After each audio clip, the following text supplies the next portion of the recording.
Louvado seja nosso Senhor Jesus Cristo, para sempre seja louvado. Querido irmão, querida irmã, você que tem me acompanhado nessa jornada missionária, te convido a mais uma vez a dar um joinha, acionar o sininho, a compartilhar. Fazendo sempre isso, o YouTube reconhece a grandeza dessa missão e enviará para mais e mais pessoas. Relato da paixão do Senhor. O Senhor esteja convosco, Ele está no meio de nós. Proclamação do Evangelho de Jesus Cristo segundo São João. Glória a vós, Senhor. Naquele tempo, Jesus saiu com os discípulos para um outro lado da torrente de Cedron. Havia ali um jardim onde ele entrou com os discípulos. Também Judas, o traidor, conhecia o lugar, porque Jesus costumava reunir-se com seus discípulos. Judas levou consigo um destacamento de soldados e com guardas dos sumos sacerdotes e fariseus, e chegou ali com lanternas, tochas e armas. Então Jesus, consciente de tudo o que ia acontecer, saiu ao encontro dele e disse: "A quem procuras?" Responderam: "A Jesus, o Nazareno." Ele disse: "Sou eu." Judas, o traidor, estava junto com ele. Quando Jesus disse: "Sou eu," eles recuaram e caíram por terra. De novo perguntou: "A quem procuras?" Eles responderam: "A Jesus, o Nazareno." Jesus respondeu: "Já vos disse que sou eu. Se é a mim que procuras, então deixais que estes se retirem." Assim se realizou a palavra de Jesus, que tinha dito: "Não perdi nenhum daqueles que me confiastes." Simão Pedro, que trazia uma espada consigo, trouxe, puxou pela bainha e feriu o servo do sumo sacerdote, cortando-lhe a orelha. O nome do servo era Malco. Então Jesus disse a Pedro: "Guarda a tua espada na bainha. Não vou beber o cálice que o Pai me deu?" Conduziram-lhe Jesus primeiro a Anás. Então o soldado, o comandante e os guardas dos judeus prenderam Jesus e o amarraram. Conduziram-no primeiro a Anás, que era o sogro de Caifás, sumo sacerdote naquele ano. Foi Caifás que deu aos judeus o conselho: "É preferível que um só morra pelo povo." Simão Pedro, um dos discípulos, seguia Jesus. Esse discípulo era conhecido do sumo sacerdote. Entrou com Jesus no pátio do sumo sacerdote. Pedro ficou fora, perto da porta.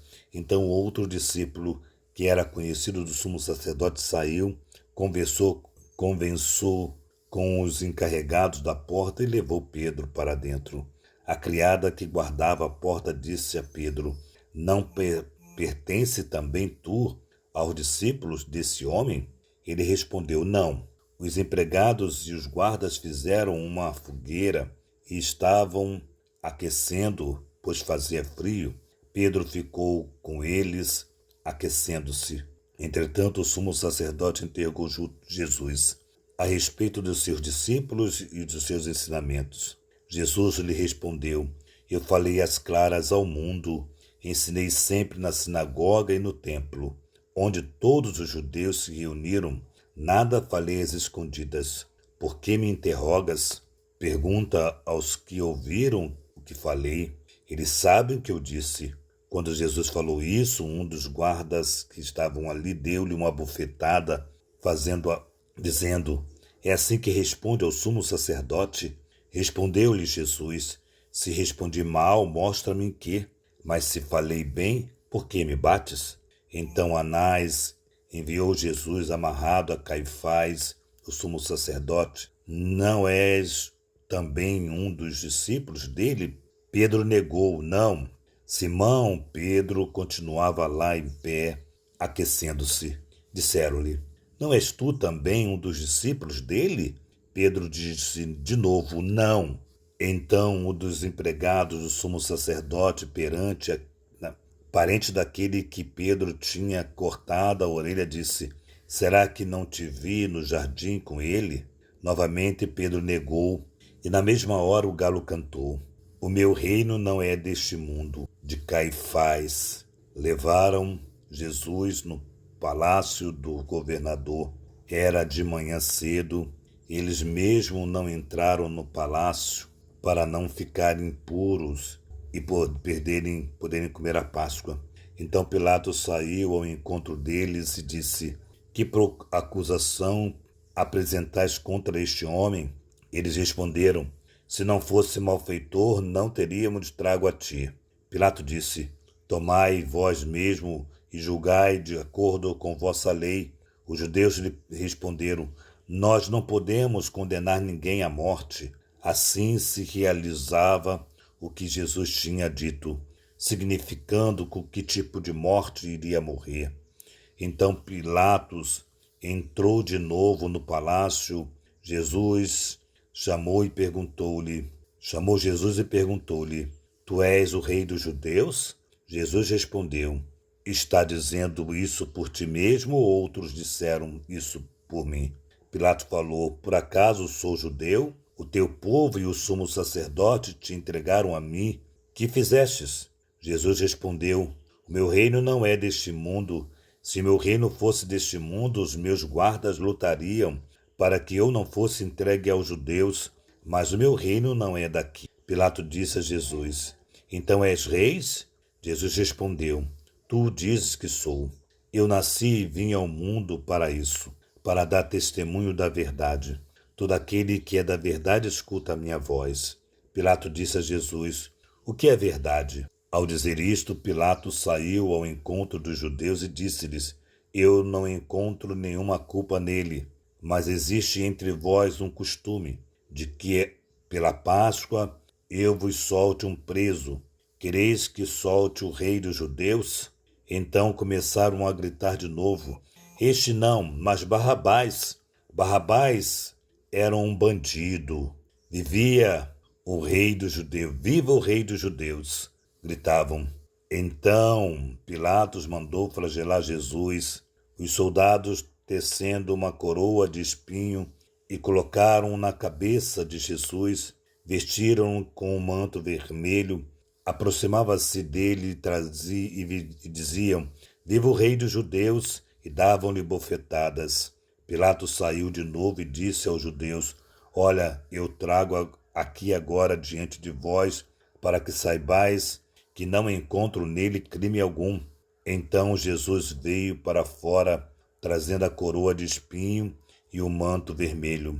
Pilato disse-lhe: Eis o homem. Quando viram Jesus, os sumos sacerdotes e os guardas começaram a gritar: Crucifica-o, crucifica-o! Pilatos respondeu: Leva-o vós mesmo a ser crucificado, pois eu não encontro nele crime algum. Os judeus responderam: Nós temos uma lei. Segundo essa lei, ele deve morrer, porque se fez filho de Deus. Ao ouvir essa palavra, Pilato ficou com mais medo ainda. Entrou outra vez no palácio e perguntou a Jesus: De onde és tu? Jesus ficou calado. Então Pilato disse: Não me respondes? Não sabes que tenho autoridade para te soltar ou autoridade para te crucificar? Jesus respondeu: Tu não terias autoridades alguma sobre mim se ela não te fosse dada do alto. Quem me entregou a ti, portanto, tem culpa maior. Fora, fora, crucifica-o, gritavam. Por acaso disse. Pilatos procurava soltar Jesus de alguma maneira, mas os judeus gritavam: Se soltar este homem, não és amigo de César. Tudo aquilo que se fez rei, declara contra César. Ouvindo essas palavras, Pilatos trouxe Jesus para fora e soltou e começou no tribunal, no lugar chamado Pavimento, em hebraico Gábata. Era o dia da preparação da Páscoa. Por volta do meio-dia, Pilato disse aos judeus: Eis o vosso rei. Eles, porém, gritaram: Fora, fora, crucifica-o. Pilato disse: Hei de crucificar vosso rei? Os sumos sacerdotes responderam: Nós não temos outro rei senão César. Então Pilatos entregou Jesus para ser crucificado e eles os levaram. Ali crucificaram com outros dois. Jesus tomou a cruz sobre si, saiu para o lugar chamado Calvário, em hebraico Gólgota. Ali crucificaram com 2 outros, de um lado de Jesus e Jesus no meio. Pilatos mandou ainda escrever letreiro e coloca na cruz. Nele estava escrito: Jesus o Rei, Jesus o Nazareno, Rei dos Judeus. Muitos judeus puseram ver o letreiro, porque o lugar em que Jesus foi crucificado ficava perto da cidade. O letreiro estava escrito em hebraico, latim e grego. Então os sumos sacerdotes dos judeus disseram a Pilatos: não escrevas Rei dos Judeus, mas sim que ele disse: eu sou Rei dos Judeus. Pilatos respondeu: o que escrevi está escrito. Repartiram entre si as vestes, depois crucificaram Jesus. Os soldados repartiram suas roupas em 4 partes, uma parte para cada um soldado. Quanto à túnica, era de tecido sem costura, sem peça, uma peça única de alto a baixo. Disseram entre si: não vamos dividir a túnica, tiramos a sorte para ver de quem será. Assim se cumpria a escritura que dizia: repartiram entre si as minhas vestes e lançaram sorte sobre a minha túnica. Assim procederam os soldados. Eis o filho, eis aí teu filho, eis aí a tua mãe. Portanto, na cruz estava de pé sua mãe, a irmã de sua mãe, Maria de Clofa e Maria Madalena. Jesus, ao ver a sua mãe ao lado dela, o discípulo que lhe amava disse à mãe: mulher, esse teu filho. Depois disse ao discípulo: eis a tua mãe. Naquele dia em diante, o discípulo a acolheu consigo. Tudo está consumado. Depois disso, Jesus, sabendo que estava consumado e para que a escritura se cumprisse até o fim, disse: tenho sede. Havia ali uma jarra cheia de vinagre. Amarraram-no numa vara de esponja embebedecida no vinagre e levaram-no até a boca de Jesus. Ele tomou o vinagre e disse: tudo está consumado. Inclinando sua cabeça, entregou o espírito. E logo saiu sangue e água. Era o dia da preparação para a Páscoa. Os judeus queriam enviar os corpos e ficaram na cruz durante o sábado, porque naquele sábado era dia da festa solene. Então pediram a Pilatos que mandasse quebrar as pernas do crucificado e tirasse da cruz. Os soldados foram e quebraram as pernas de um e depois do outro e foram crucificar com Jesus. Ao aproximarem de Jesus, vendo que estava morto, não lhe quebraram as pernas, mas o soldado abriu-lhe o lado e a lança. E logo saiu sangue e água. Aquele que viu testemunhou, e o seu testemunho é verdadeiro. Ele sabe de que fala a verdade, para vós também acreditais. Isso aconteceu para se cumprir a escritura que diz: não quebraram nenhum de seus ossos, e outra escritura que diz: olharão para aquele que transpassaram. Envolveram o corpo de Jesus com aroma e faixas de linho. Depois, José de Arimateia era um discípulo de Jesus, mas às escondidas, por medo dos judeus, pediu a Pilatos que tirasse o corpo de Jesus. Pilatos consentiu. Então José veio tirar o corpo de Jesus. Chegou também Nicodemos, o mesmo que antes tinha ido à noite encontrar com Jesus. Levou uns 30 quilos de perfume cheio de mirra e aloés. Então tomaram o corpo de Jesus e envolveram com aromas e faixas de linho, como os judeus costumam sepultar. No lugar onde Jesus foi crucificado havia um jardim, e no jardim um túmulo novo, onde ainda ninguém tinha sido sepultado, por causa da preparação da Páscoa. Como o túmulo estava perto, foi ali que colocaram Jesus. Palavra da salvação, glória a vós, Senhor. Inicia-se o texto de hoje, longo texto, dizendo: tenho sede de Jesus, e assim manifesta a sua humanidade também a nossa. Nenhum de nós pode nos bastar a si mesmo. Ninguém pode salvar-se sozinho. A vida realiza-se não quando somos fortes, mas quando aprendemos a receber. É preciso, neste momento, depois de ter recebido de mãos estranhas uma esponja embebecida de vinagre, Jesus proclama: tudo está consumado. O amor tornou-se necessitado, sim, e precisamente por isso levou a cabo a sua obra, foi até o fim. Este paradoxo cristão é um paradoxo, né? Deus salva não fazendo, mas deixando-se fazer. É muito bonito isso, né? Ele se permitiu, não vencendo o mal com força, mas aceitando até o fim a fraqueza do amor.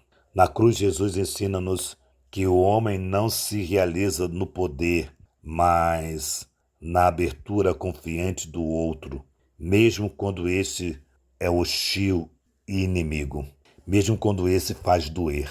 A salvação não está na autonomia, mas em reconhecer com humanidade a própria necessidade de saber expressá-la livremente.